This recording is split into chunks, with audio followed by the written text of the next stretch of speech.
Hello students, welcome to right smart academy. তোমাদের সবাইকে right smart একাডেমিতে স্বাগত জানাই। আমি তোমাদের জীবন বিজ্ঞান শিক্ষক ইমরান সর্দার। সবাই কেমন আছো বলো? আশা করি প্রত্যেকে খুব ভালো আছো। আচ্ছা স্টুডেন্টস, আমরা কোন চ্যাপ্টারটা পড়াচ্ছিলাম বলো তো? আমরা পড়াচ্ছিলাম অষ্টম শ্রেণীর অষ্টম অধ্যায় মানুষের খাদ্য ও খাদ্য উৎপাদন। এই অধ্যায় থেকে আমরা অলরেডি বিগত ক্লাসগুলোতে 5টা ক্লাস আমরা কমপ্লিট করেছি।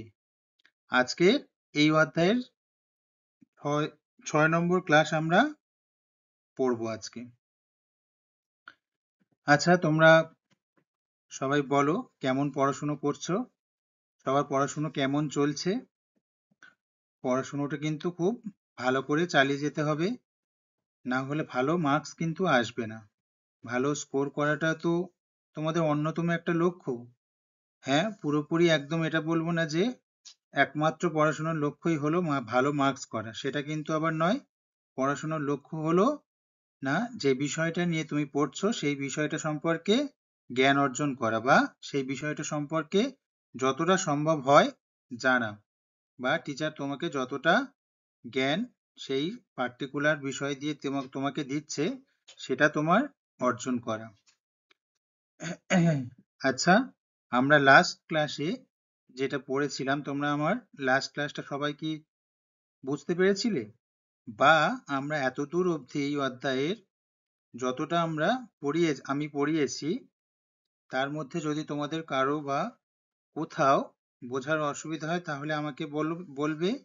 কারণ সবটা বোঝা খুবই গুরুত্বপূর্ণ। সবটা বুঝলে 90% বুঝলে বা 99% বুঝলে কিন্তু 1% কোথাও গিয়ে বোঝার সমস্যা হলো, তাহলে সেটা কিন্তু পরবর্তীকালে গিয়ে আরো অসুবিধা তৈরি করবে। সুতরাং আমি চাই তোমরা 100% ভালো মতো বুঝে পড়াশোনাটা করো, কোথাও যেন বোঝার খামতি না থাকে। তাহলে আমাকে তাড়াতাড়ি বলো, আজকে ক্লাস শুরু করার আগে আমরা তোমাদের কোথাও যদি বোঝার অসুবিধা থেকে থাকে সেটা ক্লিয়ার করে বা সেটা সমাধান করে তবেই আমরা আজকে নতুন ক্লাস শুরু করব। তাহলে আমাকে তাড়াতাড়ি বলো কারো কোথাও যদি অসুবিধা থেকে থাকে। চলো, তাহলে তোমরা পড়াশোনা করেছো। আচ্ছা, আমরা লাস্ট ক্লাস পড়েছিলাম যে উদ্ভিদজাত, আমরা শুরু করেছিলাম কি না উদ্ভিদজাত খাদ্য। হ্যাঁ, সেটা কোন খাদ্য সম্পর্কে আমরা আগের দিন পড়েছিলাম না ধান, যেটা আমাদের প্রধান খাদ্যশস্য, কি তাই তো? ধান আমাদের মুখ্য খাদ্যশস্য।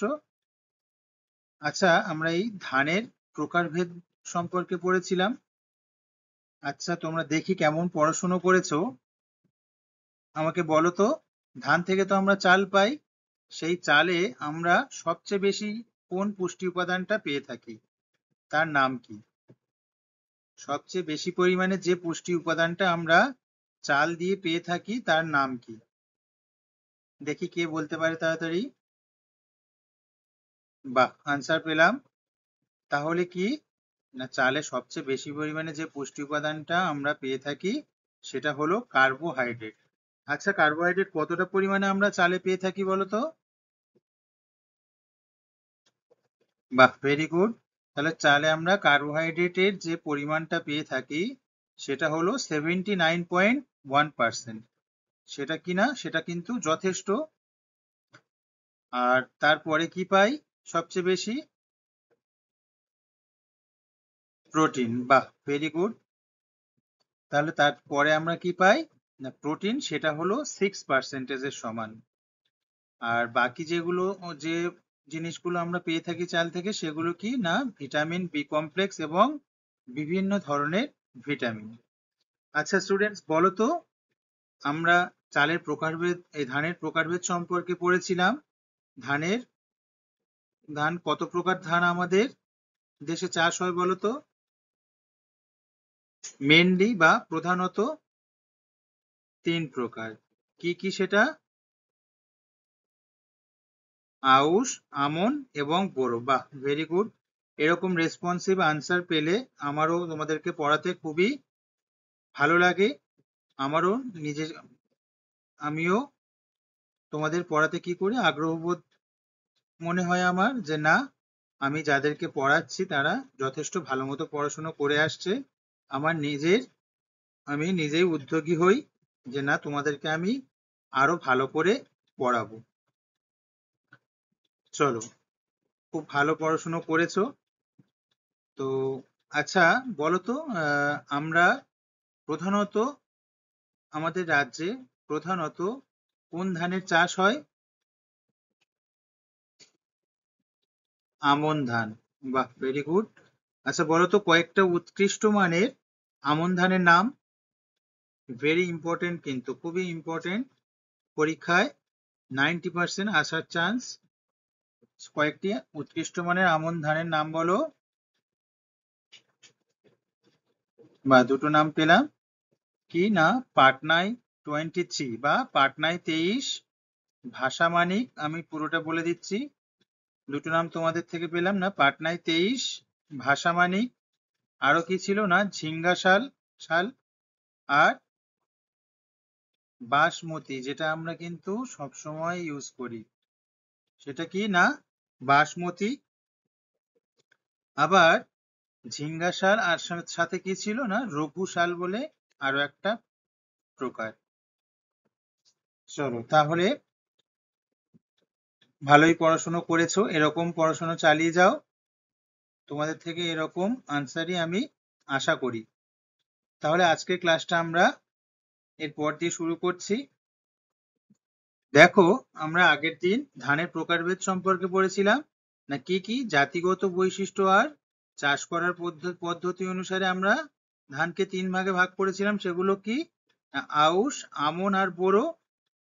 আবার দেখো, উৎপাদন ক্ষমতা অনুসারে ধানকে কয় ভাগে ভাগ করা হয়েছিল?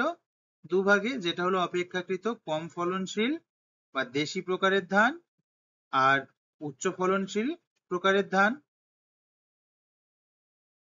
তাহলে আমরা এই কয়েক প্রকার ধানের প্রকারভেদ সম্পর্কে আগের দিন পড়েছিলাম। আচ্ছা দেখো, আমরা আউশ ধান, আমন ধান আর বোরো ধান কখন এবং কিভাবে চাষ করা হয় সেটা আমরা পড়েছিলাম। এরপরে দেখো, ধান কত তাড়াতাড়ি পাকে আর তার ভিত্তিতে আবার ধানকে 3 ভাগে ভাগ করা যায়। তাহলে ধান কত তাড়াতাড়ি পাকছে সেই তার উপর ভিত্তি করে আবার ধানকে 3 ভাগে ভাগ করা যায়। সেগুলো কি কি দেখো, জলদি জাত বা স্বল্প মেয়াদি জাত। হ্যাঁ, ধান খুব তাড়াতাড়ি পেকে যায়, যেমন রত্না জাতের ধান 95 থেকে 115 দিনের মধ্যে পেকে যায়। দেখো, কিছু আবার ধান এমনও আছে যারা কি হয়, খুব তাড়াতাড়ি পেকে যায়। সেটা আবার কি চাষীদের জন্য লাভজনক বা ভালো, কারণ উদ্ভিদ যত তাড়াতাড়ি ফসল দেবে সেটা চাষীদের পক্ষে ভালো। তাড়াতাড়ি ফসল পাওয়া গেল বা ফলন পাওয়া গেল, তারপরে আবার কি অন্য কোনো প্রকারের কিছু ফসল চাষ করতে পারবো।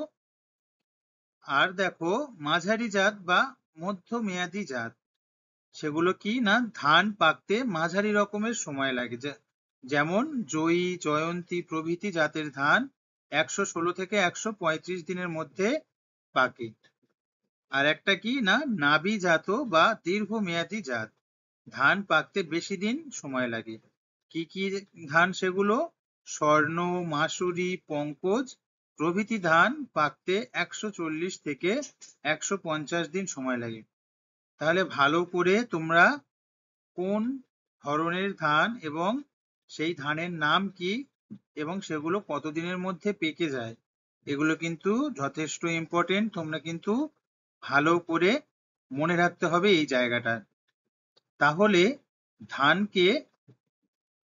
ধান পেকে যাওয়ার ভিত্তিতে, ধান কত তাড়াতাড়ি পাকে তার ভিত্তিতে আবার কি হচ্ছে না, ধানকে আবার 3 ভাগে ভাগ করা হচ্ছে।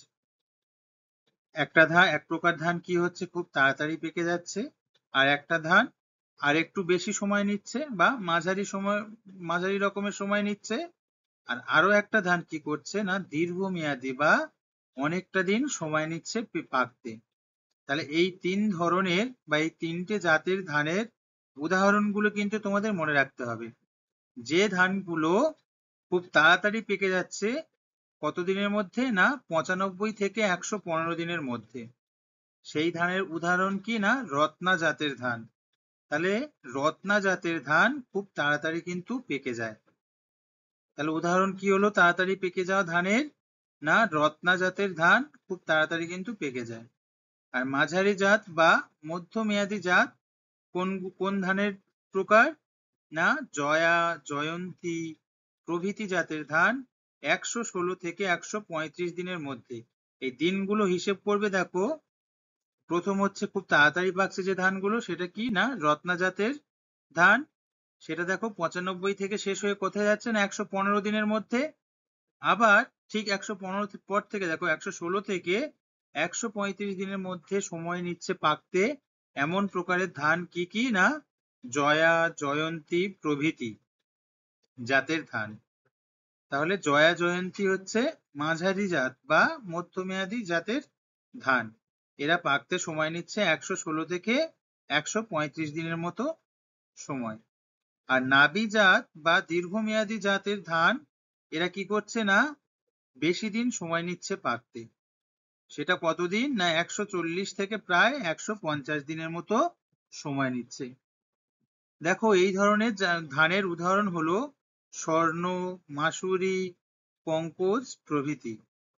তাহলে কি কি? না স্বর্ণ, মাসুরি, পঙ্কজ প্রভৃতি জাতের ধান পাকতে কিন্তু অনেকটাই সময় নিচ্ছে, প্রায় অর্ধেক বছর, বছরে অর্ধেকটা সময় ধরে এই ধান পাকতে সময় নেয়। সেটা কতদিন? না 140 থেকে 150 দিন। তাহলে এই জায়গায় তোমাদের মনে রাখার বিষয় কিন্তু কোনগুলো? না কোন ধান কেমন সময় নিচ্ছে পাকতে সেই ধানের উদাহরণ।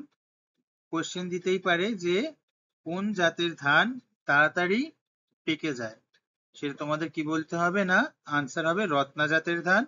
আর কোন জাতের ধান পাকতে মাঝারি সময় নেয়? জয়া, জয়ন্তী। আর কোন জাতের ধান পাকতে অনেকটা দিন সময় নেয়? নাকি স্বর্ণ, মাসুরি আর পঙ্কজ। বোঝা গেল তাহলে? খুব ভালো করে এই জায়গাটা কিন্তু তোমরা মুখস্থ করবে, খুবই ইম্পর্টেন্ট একটা টপিক। আচ্ছা, এরপরে আমরা দেখি আউশ, আমন, বোরো সবারই জলদি, মাঝারি আর নাবি জাতের ধান আছে। আমরা যে পড়েছিলাম আউশ ধান, আমন ধান এবং বোরো ধান, এই সমস্ত জাতের ধানেরই বা এই সমস্ত প্রকার ধানেরই জলদি, মাঝারি আর নাবি জাতের ধান আছে। আউশ ধানেরও এমন প্রকার আছে যেগুলো জলদি হয়, আবার কিছু প্রকার আছে মাঝারি হয়, আবার কিছু প্রকার আছে নাবি জাতের। তাহলে কি বলছে? না আউশ, আমন এবং বোরো সবারই জলদি, মাঝারি আর নাবি জাতের ধান আছে। কারণ আমরা আগের ক্লাসেই দেখছিলাম শুধুমাত্র আমন ধানেরই প্রায় কয়েক হাজার প্রকারের ধান আছে, তেমনি আউশ, বোরো এই সমস্ত প্রকারের ধানও কিন্তু আবার বিভিন্ন প্রকারের জাত আছে। সুতরাং সেই সব কোনো কিছু কিছু জাত আবার জলদি জলদি পেকে যায়, আবার কিছু কিছু জাত মাঝারি পাকে, আবার কিছু কিছু জাত কি হয় পাকতে অনেক সময় নেয়। আর একটা কথাও কিন্তু খেয়াল রেখো, একই জাতের ধানকে আউশ, আমন বা বোরো এই 3 মরশুমেই চাষ করা যায়। তাহলে কি জানা গেল? না একই জাতের ধানকে আউশ, আমন বা বোরো এই 3 মরশুমেই চাষ করা যায়। বুঝতে পেরেছো তাহলে? এরপর দেখো গোল্ডেন রাইস কাকে বলছি? ভিটামিন এ এর চাহিদা মেটাতে কৃষি বিজ্ঞানীরা এই বিশেষ ধরনের ধান তৈরি করেছেন।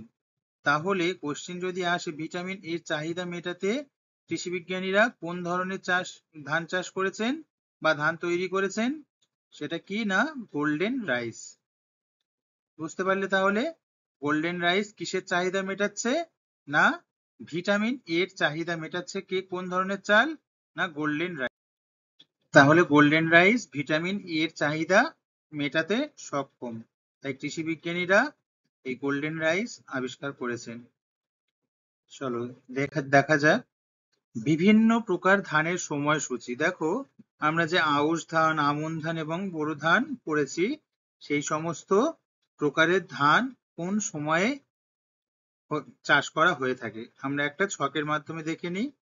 আউশ ধান এর বীজতলা কিন্তু তৈরি করতে লাগে না, ব্যতিক্রম আছে, কিছু কিছু অঞ্চলে আবার বীজতলা তৈরি করতে হয়, কিন্তু আমরা সেটা হিসেব করব না।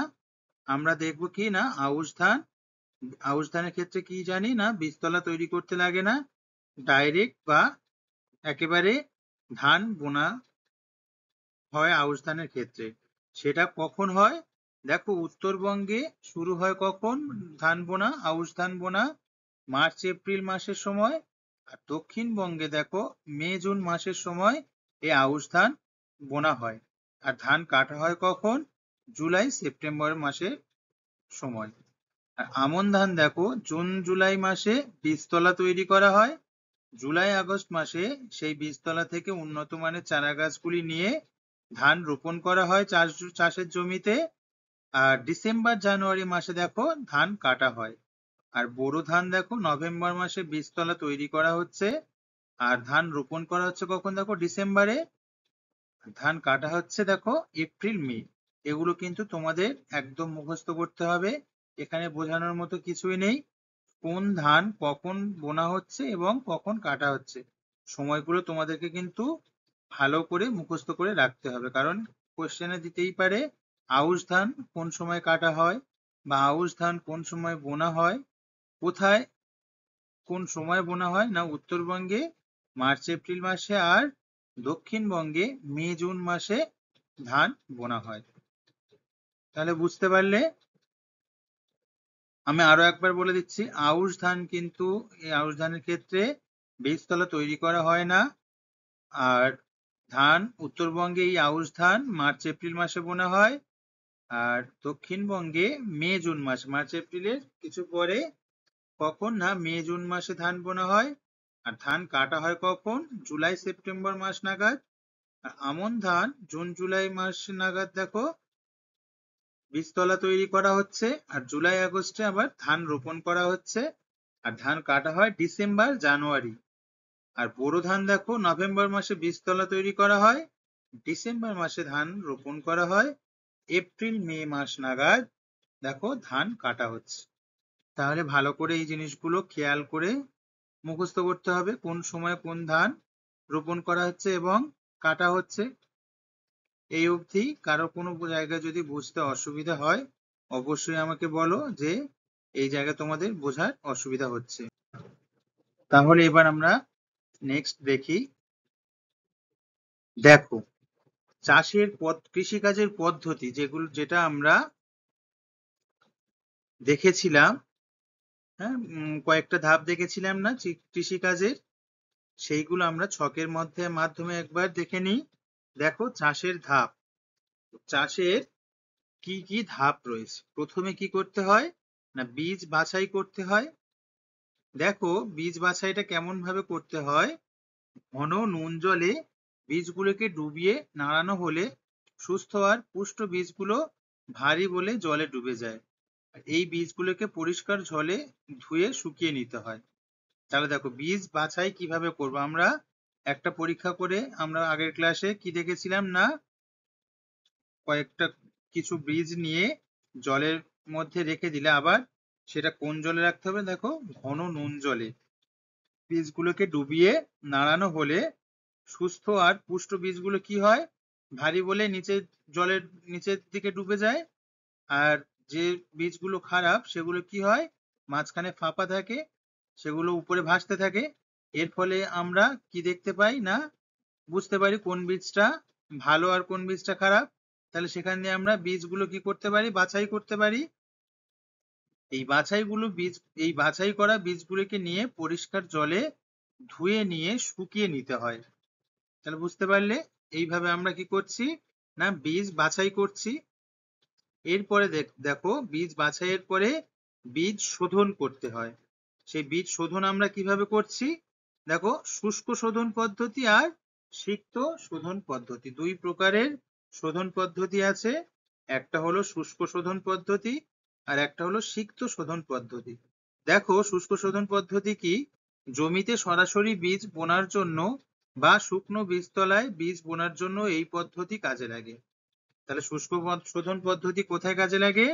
না, জমিতে সরাসরি বীজ বোনার জন্য বা শুকনো বীজতলায় বীজ বোনার জন্য এই পদ্ধতি কাজে লাগে। বীজ বাহিত রোগ জীবাণু ধ্বংস করার জন্য বীজের সঙ্গে রাসায়নিক পদার্থের গুঁড়ো মেশানো হয়। আমরা আউশ ধান কি করি? একদম সরাসরি বীজ বোনার জন্য তৈরি করে নিই না? তাহলে সেই সময় দেখো, এই শুষ্ক শোধন পদ্ধতি জমিতে সরাসরি বীজ বোনার জন্য বা শুকনো বীজতলায় বীজ বোনার জন্য এই পদ্ধতি কি হয় না কাজে লাগে। বীজ বাহিত রোগ জীবাণু ধ্বংস করার জন্য কি করতে হয় না বীজের সঙ্গে রাসায়নিক পদার্থের গুঁড়ো মেশানো হয়, যাতে কোনো প্রকারের অণুজীব বা বিভিন্ন রোগ জীবাণু যাতে সেই বীজটাকে আক্রমণ করতে না পারে বা সংক্রমিত না করতে পারে। আর সিক্ত শোধন পদ্ধতি দেখো, সিক্ত বীজতলায় অঙ্কুরিত বীজ বোনার জন্য এই পদ্ধতি উপযোগী।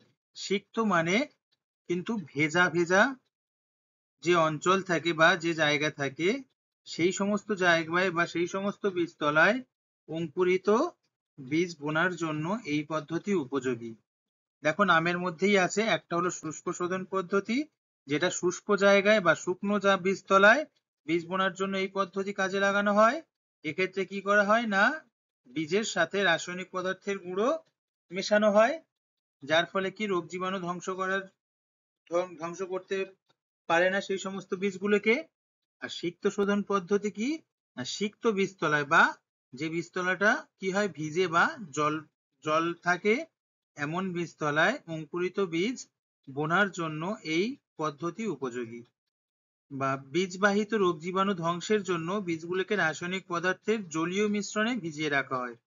তাহলে এক্ষেত্রে দেখো, ওখানে রাসায়নিক পদার্থের গুঁড়ো মেশানো হয়েছিল শুষ্ক শোধন পদ্ধতিতে, আর এখানে বীজ বাহিত রোগ জীবাণু ধ্বংসের জন্য বীজগুলোকে কি করা হচ্ছে না রাসায়নিক পদার্থের জলীয় মিশ্রণে ভিজিয়ে রাখা হয়। অনেক সময় উষ্ণ জলেও বীজ শোধন করা হয়। তাহলে অনেক সময় কি করা হয় না উষ্ণ জলেও বীজ শোধন করা হয়। আর আর একটা কিভাবে ইয়ে করা হচ্ছে দেখো, রোগ জীবাণু যাতে ধ্বংস না করতে পারে সেক্ষেত্রে বীজগুলোকে রাসায়নিক পদার্থের জলীয় মিশ্রণে ভিজিয়ে রাখা হয়। তাহলে বুঝতে পারলে বীজ শোধন কিভাবে করা হচ্ছে। এক হলো শুষ্ক শোধন পদ্ধতি, আর একটা হলো সিক্ত শোধন পদ্ধতি। শুষ্ক শোধন পদ্ধতি কোথায় কাজে লাগে?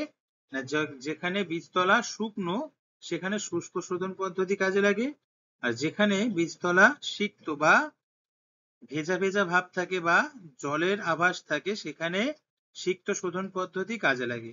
আর শুষ্ক শোধন পদ্ধতিতে রাসায়নিক পদার্থের গুঁড়ো মেশানো হয় বীজের সাথে, যাতে রোগ জীবাণু সেই বীজগুলোকে ধ্বংস করতে না পারে। আর সিক্ত শোধন পদ্ধতিতে কি করা হয় রাসায়নিক পদার্থের জলীয় মিশ্রণে বীজগুলোকে ভিজিয়ে রাখা হয়, যাতে রোগ জীবাণু ধ্বংস করতে না পারে। তাহলে বুঝতে পারলে বীজ শোধন কিভাবে করা হয়। এরপরে দেখো, বীজতলা প্রস্তুতি ও চারাগাছ তৈরি। আমরা কি করলাম না বীজ বাছাই করলাম প্রথমে, তারপরে কি করলাম সেই বীজটাকে ভালো করে শোধন করলাম। এরপরে কি আসছে না বীজতলা প্রস্তুতি ও চারাগাছ তৈরি। বীজতলাটা প্রস্তুতি করতে হবে এবং সেই বীজতলা থেকে কি করতে হবে না চারাগাছ তৈরি করতে হবে। দেখো, শুষ্ক বীজতলা আর সিক্ত বা কাদান বীজতলা, দুই ধরনের বীজতলা হয়। শুষ্ক বীজতলা কি বলছে দেখো, খারিফ ঋতুতে ভালো বৃষ্টি হয় এমন অঞ্চলের পক্ষে শুষ্ক বীজতলা উপযোগী। তাহলে খারিফ ঋতুতে যে সময় খারিফ ফসল ভালো মতো হয়, দেখো খারিফ ঋতুতে ভালো বৃষ্টি হয় এমন অঞ্চলে পক্ষে শুষ্ক বীজতলা উপযোগী। হালকা লাঙল দিয়ে জমি দু একবার চষে জমির আগাছা নির্মূল করা হয়। জমি চষার সময় যথাযথ পরিমাণে জৈব বা অজৈব সার ব্যবহার করা হয়। চারা গাছগুলি 5 থেকে 6টি পাতা বিশিষ্ট আর 12 থেকে 15 সেন্টিমিটার লম্বা হলে রোপণের উপযোগী হয়ে ওঠে। তাহলে ভালো করে দেখো যে বীজতলা কিভাবে তৈরি করা হচ্ছে। প্রথম কোন বীজতলা তৈরি করা হচ্ছে না শুষ্ক বীজতলা।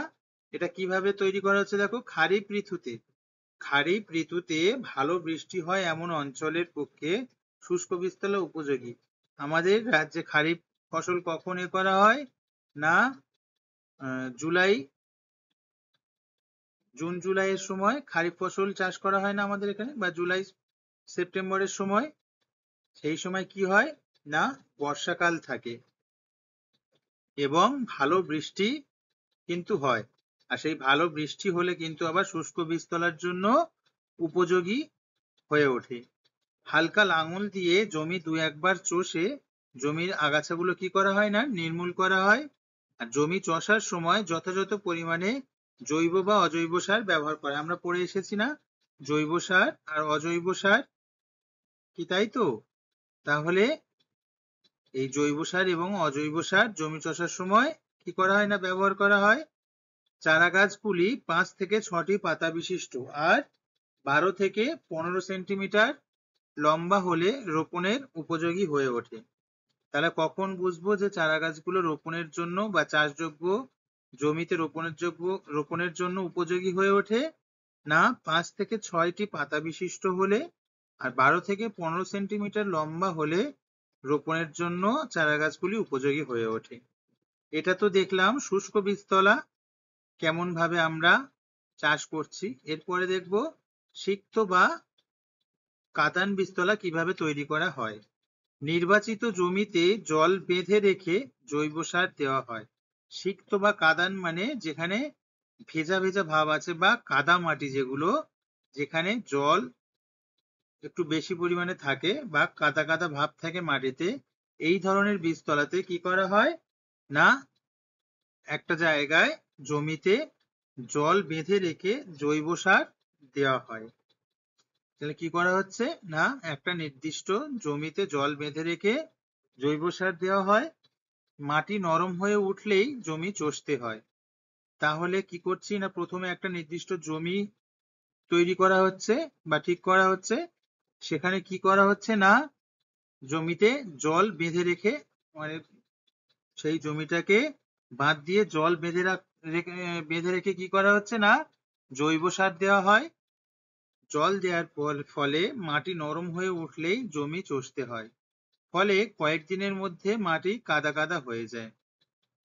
জল যখন বেঁধে রাখবে দেখবে মাটি কি হয় অটোমেটিক নরম হয়ে যাবে এবং সেই মাটি নরম হলেই জমি চষতে হয়। ফলে কয়েকদিনের মধ্যে মাটি কি হয় না কাদা কাদা মতো ভাব হয়ে যায়। জমিতে পরিমাণ মতো অজৈব সার দেওয়া হয়। তাহলে এক্ষেত্রে কি দেওয়া হচ্ছে না পরিমাণ মতো অজৈব সার দেওয়া হচ্ছে। তাহলে দেখো প্রথম কি করা হচ্ছে জল বেঁধে রেখে জৈব সার দিয়ে দেওয়া হচ্ছে। আর তারপরে দেখো যখন মাটি নরম হয়ে ওঠে তখন জমি চষতে হয়। ফলে কি হয় মাটি কাদা কাদা হয়ে যায়। তারপরে দেখো জমিতে পরিমাণ মতো অজৈব সার দেওয়া হয়। এরপর বীজতলায় অঙ্কুরিত বীজ বোনা হয়। তাহলে দেখো অজৈব সারগুলো দেওয়ার পর বীজতলায় অঙ্কুরিত বীজ বোনা হয়। পর্যায়ক্রমে বীজতলাকে শুকনো আর জলসেচ করার ফলে চারাগাছগুলোর মূলের বৃদ্ধি ভালো হয়। দেখো পর্যায়ক্রমে মানে পরপর ভাবে বীজতলাকে শুকনো আর জলসেচ করার ফলে চারাগাছগুলো মূলের বৃদ্ধি ভালো হয়। দেখো তারপরে কি করছে অজৈব সার দেওয়া হচ্ছে মাটি কাদা কাদা হয়ে যাওয়ার পর। তারপর বীজতলায় অঙ্কুরিত বীজ বোনা হয়। এরপরে কি হয় আস্তে আস্তে আবার জমি শুকনো হয়ে যায় এবং শুকনো হওয়ার ফলে আবার সেখানে কি করতে হয় না জলসেচ দেওয়া হয়। এইভাবে পরপর ভাবে বীজতলা শুকনো এবং আবার জলসেচ করার ফলে চারা গাছগুলোর মূলের কিন্তু ভালো বৃদ্ধি হয়। প্রয়োজন মতো কীটনাশক ওষুধ ও সার দেওয়া হয়। যদি দেখা যায় যে ফসলে প্রচুর বা কিছু কীটনাশক বা কিছু কীটপতঙ্গ যদি আক্রমণ করছে দেখা যায়, বা পাতা খেয়ে নিচ্ছে বা কিছু এই ধরনের যদি কোনো পতঙ্গ বা কিছু প্রাণী দেখা যায় তাহলে সেক্ষেত্রে কীটনাশক ওষুধ ও সার দেওয়া হয়। তাহলে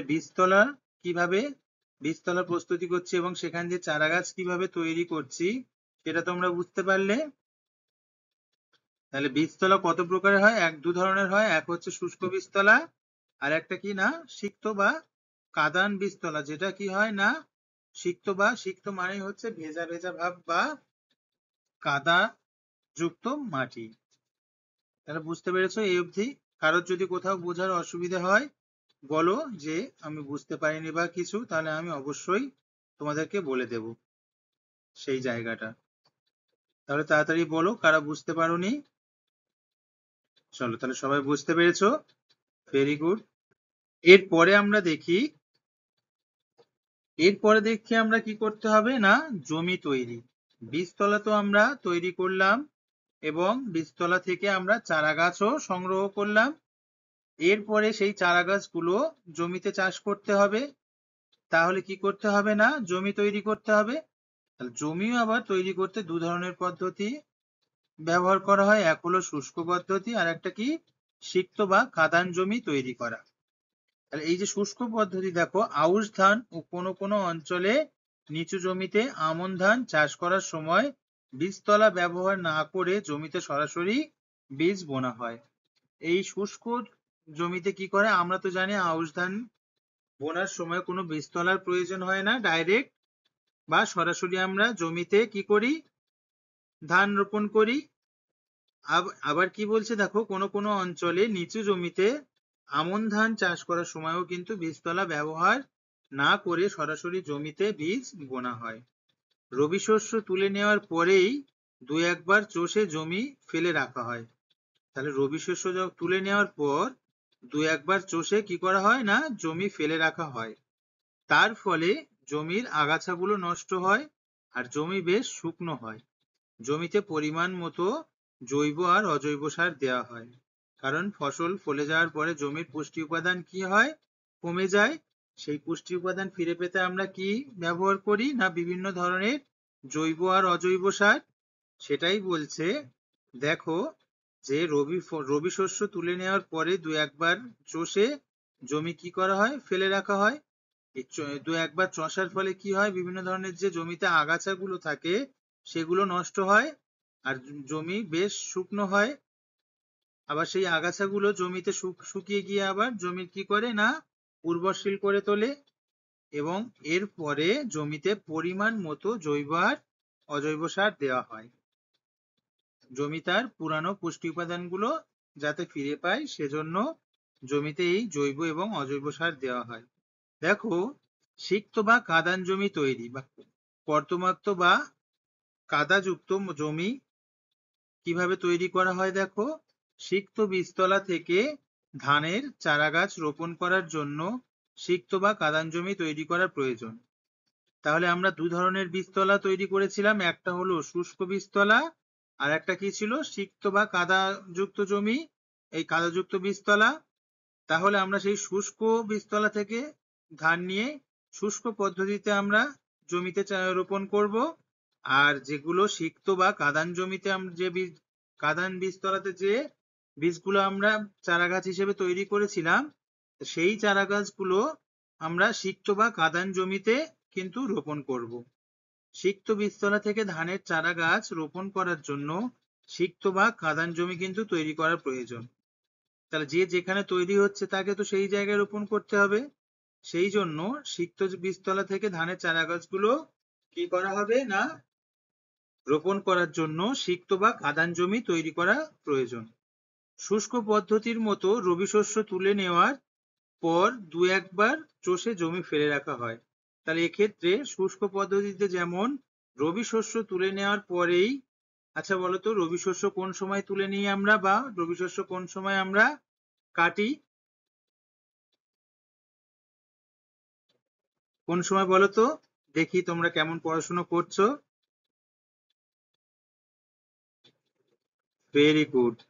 তাহলে কখন না, মার্চ এপ্রিল মাসের সময়, কারণ জুন জুলাই মাস দিয়ে কি কি তৈরি হচ্ছে না, খারিফ ফসল। তাহলে রবি শস্য আমরা কেটে কেটে নিচ্ছি কোন সময় না, মার্চ এপ্রিল মাসের সময়, গরমের সময়। দেখো, শুষ্ক পদ্ধতির মতো রবি শস্য তুলে নেওয়ার পর দু একবার কি হচ্ছে না, চষে জমি ফেলে রাখা হয়। এই দু একবার চষা কেন হয় না, যাতে জমির আগাছাগুলো নষ্ট হয়ে যায়। এই সময় জমিতে 5 সেন্টিমিটারের মতো গভীর জল 2-4 দিন বেঁধে রেখে লাঙল দিয়ে কয়েকবার চষলে মাটি কাদা কাদা হয়ে যায়। তাহলে এই ক্ষেত্রে কি করতে হবে, জমির মাটি কিন্তু কাদা কাদা করতে হয়। তার জন্য কি করতে হয়, জমিতে দেখো 2-4 দিন জল 5 সেন্টিমিটারের মতো গভীর করে জল বেঁধে রেখে তারপরে সেই জলটা আবার যখন শুকিয়ে যায় বা মাটি যখন নরম হয়ে যায় তখন আবার লাঙল দিয়ে কয়েকবার চষলে মাটি কিন্তু কাদা কাদা হয়ে যায়। শেষবার জমি চষার সময় প্রয়োজন মতো জৈব ও অজৈব সার দেওয়া হয়। তাহলে শেষবার যখন জমি চষা হয় সেই সময় প্রয়োজন মতো কি হয় না জৈব ও অজৈব সার দেওয়া হয়। এইভাবে আমরা কি তৈরি করছি না জমিটা তৈরি করছি। এর জমি পরে তৈরি করার পরে দেখো বীজ বোনা আর চারা গাছ রোপণ। দেখো বীজ বোনা, আউশ ধানের বীজ সরাসরি জমিতে বোনা হয়। মাটি বেশ নরম থাকতে থাকতেই হাতে করে ছিটিয়ে বা জমি চষার সময় লাঙলের পেছনে তৈরি হওয়া খাতে হাত দিয়ে বীজ ফেলে বা বীজ বপন যন্ত্রের সাহায্যে জমিতে বীজ বোনা হয়। তাহলে আউশ ধানের বীজ কি করা হয় না সরাসরি জমিতে বোনা হয়। সেটা কিভাবে না মাটি বেশ নরম থাকতে থাকতেই হাতে করে ছিটিয়ে বা জমি চষার সময় লাঙলের পেছনে তৈরি হওয়া খাতে হাত দিয়ে বীজ ফেলে বা বীজ বপন যন্ত্রও এখন আধুনিক সময়ে পাওয়া যাচ্ছে, সেই বীজ বপন যন্ত্রের সাহায্যে কি করছি না জমিতে বীজ বোনা হয়। দেখো এরপরে চারা গাছ রোপণ, যেটা হচ্ছে অন্যান্য ধানের প্রজাতির ধানগুলোর ক্ষেত্রে চারা গাছ রোপণ করি আমরা। দেখো সকালের দিকে বীজতলা থেকে চারা গাছগুলোকে সাবধানে তুলে আনা হয়, তারপর তৈরি হওয়া জমিতে 2 থেকে 3 সেন্টিমিটারের মতো জল বেঁধে রেখে সারিবদ্ধভাবে চারা গাছগুলো রোপণ করা হয়। তাহলে এক্ষেত্রে কি করা হচ্ছে না সকালের দিকে বীজতলা থেকে চারা গাছগুলোকে সাবধানে তোলা হচ্ছে এবং তুলে নিয়ে তৈরি জমিতে 2 থেকে 3 সেন্টিমিটারের মতো জল বেঁধে রেখে সারিবদ্ধভাবে চারা গাছগুলো কি করা হয় না রোপণ করা হয়। তাহলে এইভাবে কি করা হচ্ছে বীজ বোনা আর চারা গাছ রোপণ করা হয়। বীজ বোনা হয় কাদের ক্ষেত্রে ভালো করে বুঝবে, আউশ ধানের ক্ষেত্রে বীজ বোনা হচ্ছে আর চারা গাছ রোপণ করা হয় আমন এবং বোরো জাতীয় ধানের ক্ষেত্রে। বুঝতে পেরেছো তাহলে? দেখো এরপরে কি করতে হয়, সার প্রয়োগ, জমির উর্বরতার মান আর ধানের জাত অনুসারে সারের প্রকার আর মাত্রা বিভিন্ন রকমের হয়। তাহলে এরপরে সার প্রয়োগ কিভাবে করি না জমির উর্বরতার মান, জমি কতটা উর্বরশীল আর ধানের জাত কতটা ভালো সেই অনুসারে সারের প্রকার আর মাত্রা বিভিন্ন রকমের হয়। এক্ষেত্রে জৈব আর অজৈব দুরকমই সার ব্যবহার করা হয়। তাহলে বুঝতে পারলে সার কি হিসাবে তাহলে প্রয়োগ করতে হবে। এক এক ধরনের জমি এক এক রকমের হয়, কোনো জমির উর্বরতা বেশি থাকে আবার কোনো জমির উর্বরতার মান কি থাকে কম থাকে। তাহলে যে জমি যেমন হবে সেই জমির ক্ষেত্রে সারের প্রয়োগও তেমনই হবে। এবং কি কি সার ইউজ করা হয় বা ব্যবহার করা হয় না জৈব এবং অজৈব দুরকম সারই ব্যবহার করা হয়। দেখো অন্তর্বর্তী কর্ষণ ও পরিচর্যা, ধান জমিতে সময়ে সময়ে নিড়ান দিলে জমির আগাছা সহজে দমন করা যায়। নিড়ান বলতে নিড়ানি এক ধরনের যন্ত্র যেগুলো দিয়ে ধান জমিতে চাষের সময় বিভিন্ন ধরনের যে আগাছাগুলো হয়ে থাকে সেগুলো কেটে দিলে আগাছাগুলো সহজে দমন করা যায়। মাটিও নরম থাকে আর চারা গাছগুলোর বৃদ্ধিও এর ফলে ভালো হয়। অন্তর্বর্তী কর্ষণ মানে যখন তুমি চারা গাছগুলো রোপণ করে দিলে বা বীজ বপন করে দিলে তারপরে মাঝে মাঝে মধ্যবর্তী কোনো সময়ে এসে কিন্তু জমি দেখতে হয় যে কোনো ধরনের আগাছা জন্মেছে কিনা। আগাছা জন্মালে সেটা নিড়ানি দিয়ে সেই আগাছাগুলো সহজে কি করা যায় দমন করা যায় বা সরিয়ে ফেলা যায়। মাটিও এর ফলে কি হয় মাটিও নরম থাকে আর চারা গাছগুলোর বৃদ্ধিও ভালো হয়। অনেক সময় রাসায়নিক আগাছানাশক পদার্থ ব্যবহার করেও ধান জমির আগাছা ধ্বংস করা হয়। তাহলে অনেক সময় কি করা হয় না অতিরিক্ত আগাছা এসে গেলে তখন রাসায়নিক বা আগাছানাশক বিভিন্ন পদার্থ রয়েছে সেগুলো ব্যবহার করেও ধান জমির আগাছা নষ্ট করা হয়। তাহলে এই অবধি আশা করি সবাই বুঝতে পেরেছো। কারোর যদি কোথাও বোঝার অসুবিধা হয় অবশ্যই বলবে। চলো বুঝতে পেরেছো তাহলে সবাই, বাহ ভেরি গুড। দেখো এরপরে কি করতে হচ্ছে, দেখো জলসেচ। রোপণ করা আউশ আমন আর বোরো ধানের বেড়ে ওঠার সময় ও পরিণতি অবস্থায় গাছের গোড়ায় 30 মিলিলিটার থেকে 50 মিলিমিটার গভীর জল থাকা প্রয়োজন। দেখো রোপণ করা আউশ, আমন এবং বোরো ধানের বেড়ে ওঠার সময় ও পরিণত অবস্থায়, যখন ধান এই চারা গাছগুলো বেড়ে উঠছে বা আর যখন পরিণত অবস্থায় রয়েছে সেই সময় কি করতে হয়, গাছের গোড়ায় 30 মিলিমিটার থেকে 50 মিলিমিটার কিন্তু গভীর জল থাকা প্রয়োজন। এছাড়াও খারিফ ঋতুতে অনিয়মিত বৃষ্টিপাতে প্রাক খারিফ মানে খারিফ ফসলের আগে ও বোরো ধান চাষে নিয়মিত জলসেচের প্রয়োজন হয়। তাহলে কোন সময় জলসেচের প্রয়োজন হয়, যখন খারিফ ঋতুতে অনিয়মিত বৃষ্টিপাতে মানে ভালো মতো বৃষ্টি যখন হয় না সেই সময়, এবং বোরো ধান চাষে নিয়মিত কিন্তু কি হয়, জলসেচের প্রয়োজন হয়। এই সময় জলের প্রয়োজন কিন্তু প্রচুর পরিমাণে পড়ে। দেখো এর পরে কি করছি না, ফসল এবার তুলবো। ফসল তুলে আঁটি বেঁধে খামারে তোলা হয়। এরপর মাড়াই করে দানাগুলোকে খড় থেকে আলাদা করে নেওয়া হয়। মানে ভোজ্য অংশটাকে কাণ্ড থেকে ছাড়িয়ে নেওয়া হয়, সেটাকে আমরা কি বলছি না, ফসল তোলা। তাহলে সবাই বুঝতে পেরেছো আশা করি। আজকের ক্লাসটা আমাদের এই অবধি থাকলো। তোমাদের সাথে দেখা হচ্ছে পরবর্তী কোনো ক্লাসে। ততক্ষণের জন্য টাটা।